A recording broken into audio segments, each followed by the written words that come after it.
Hello, students. Today we are going to talk about a class 7 mathematics topic called rational numbers. And this is most easy chapter compared to everything in class 7 because if you know fractions, rational numbers is going to be a breeze. And it is one of my favorite topics. You know why? Because teaching this topic to my brother's daughter over a phone, shooting it over a phone and writing it on a book, made me come back to teaching career from my IT career. Okay, this is a topic that really showed me that I can continue on this teaching path, and that's how you are seeing my video now. Okay, let's get on to this topic, which is very easy. Okay. Okay, let's start the topic. So, first we'll understand what was the necessity of having rational numbers. See, we had integers like 1, 2, 3, and all we were dealing with it.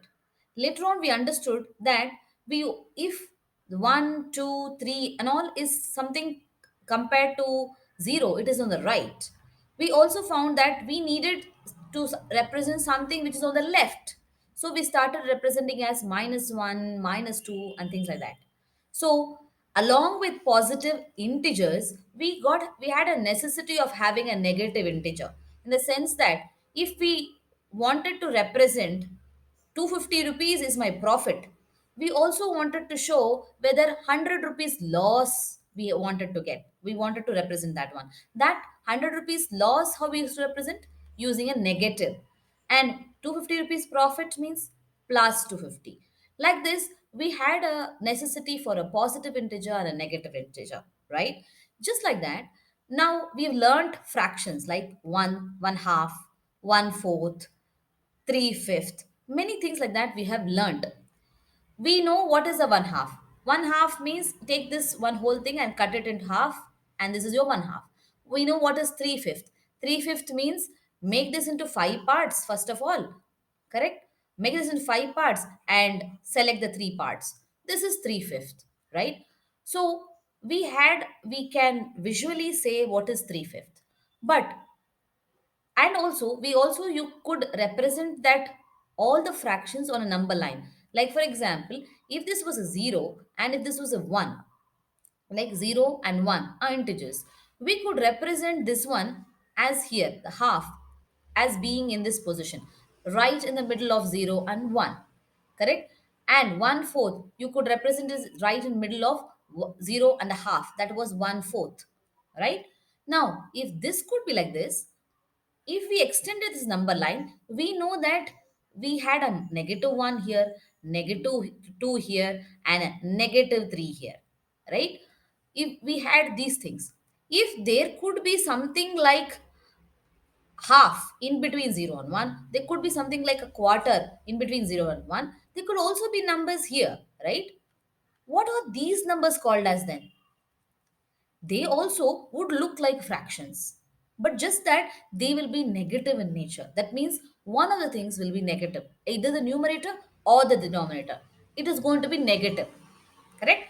So that they can be represented in these points between the two negative integers.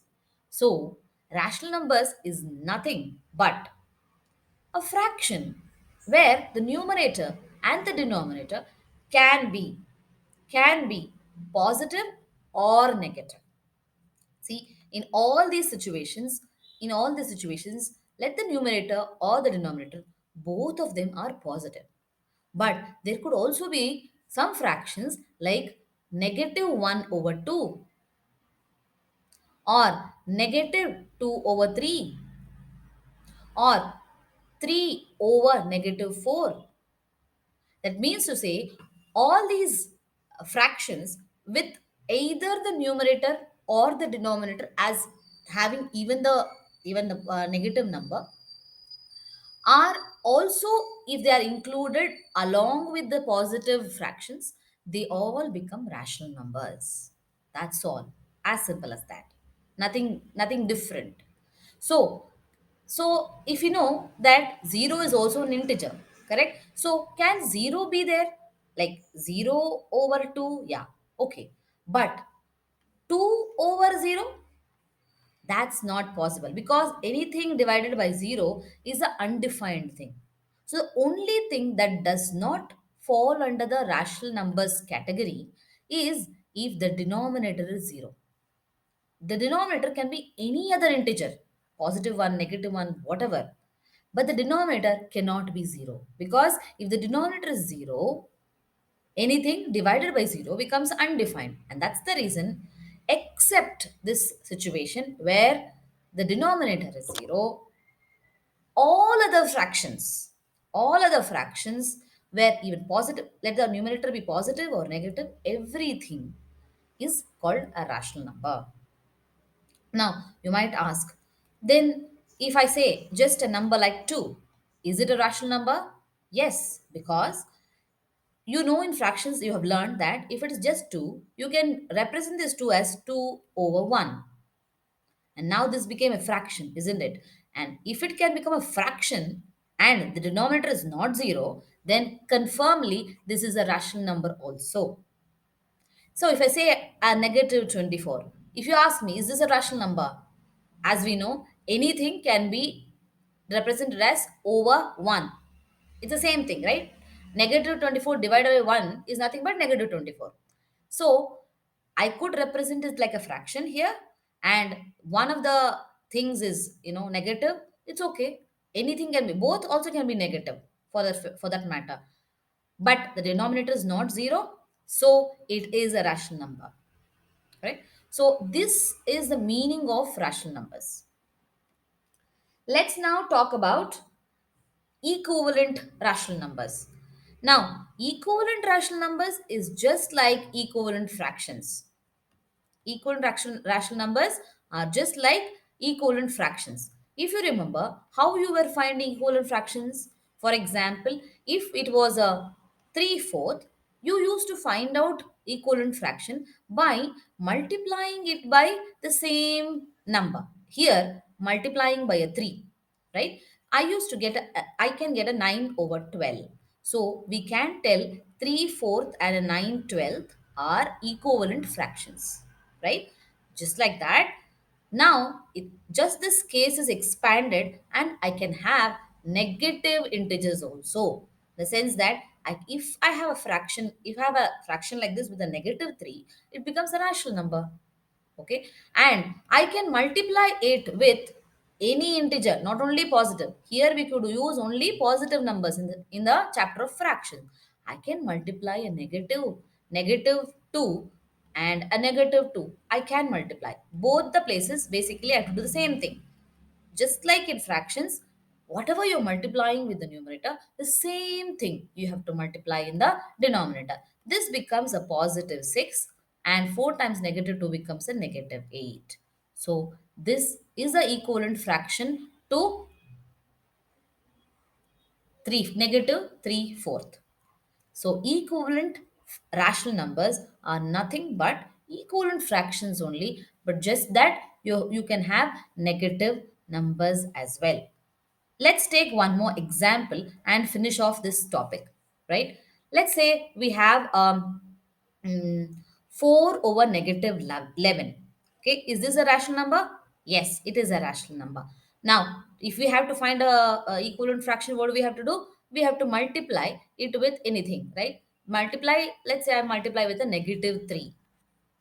If I multiply negative 3 to numerator, I do the same with the denominator as well. Then what do I do? 4 times negative 3 is negative 12. Negative 11 times negative 3 is a positive 33. So this is one of the equivalent fractions to this. Just like that, any other thing also, like if I say 22 over negative 33, how can I simplify it? Get a simplified equivalent fraction. We know that for any fraction to simplify, we divide, right? Let's divide it by 11, both the numerator as well as the denominator. 22 divided by 11 becomes a 2, and 30 negative 33 divided by 11 becomes a 3, negative 3. So now this is okay. This is a rational number. But this rational number, 2 over negative 3, it's called as it's not in the standard form. Okay, it is not in the standard form. What do you mean by the standard form? Like just like you see, you're going to school. Can you go just wearing any dress? No, you wear a uniform. You wear the same color uniform and go. That means you're wearing a standard dress. Just like that, any rational number, when we're representing, it should be in a standard form. What do we mean by standard form? The denominator should not be negative, and it should be the least fraction. You would have learned the simplest fraction in the in the chapter of fractions, right? So it is nothing but standard form of rational numbers is nothing but having a fraction in the least fraction form, and the denominator is not negative number. Now, of course, we started with this. Okay, this was not in a standard form because you see there was a negative number in the denominator. Okay, because of which it becomes a non-standard thing, and it was also not in the least, simplest fraction. It was not in that form. Okay, we divided it to make it simplest form. 2/3 is, yes, the simplest fraction possible for 22 over 33. Now, but still it's not in standard form. So what do? We multiply it with -1, both the numerator and the denominator. With that, what happens? It becomes -2 over +3. Now, this is in the standard form. This is in the standard form. So, to get something into standard form, if you have a negative integer in the denominator, you just have to multiply. Say, for example, it was a 3 4, -3 4.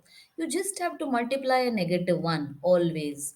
The negative times negative becomes a positive. It is easier. Just you have to do that one. And you have to get a, so, but the numerator will change because you're multiplying with -1, right? That, and if it is in the simplest form. Now, how do we find out whether it is in the simplest form or not? How? Means take the numerator and the denominator. Forget about the sign for now. Check whether the HCF of these two things is 1.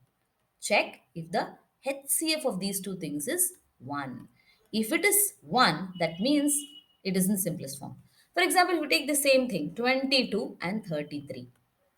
If we try to do HCF, what will happen? You have 11, 11 times 2 and 11 times 3. No?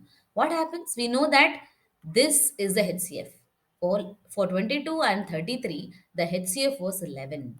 So, with that, we can say the 22 over -33 was not a standard form, was not the simplest fraction. But for a 3 and a 4, the HCF, highest common factor, is 1. Or you can do just like this, 22 and 33 divided by 11, and keep on dividing it and get it to the simplest fraction form. And keep the denominator as a positive number. With that, you get this rational number in a standard form. Okay, we've finished that one. Let's now talk about how we represent rational numbers on a number line. Like previously, I have told in the beginning of this video, we have this number line and we had a 0 here, 1, 2, 3, and all. And similarly, we have a -1, -2, -3. Now, if you want to represent a half, what would you do? You would cut this place between the 0 and 1 into two parts, basically. Okay, you cut this place into two parts. You've cut it.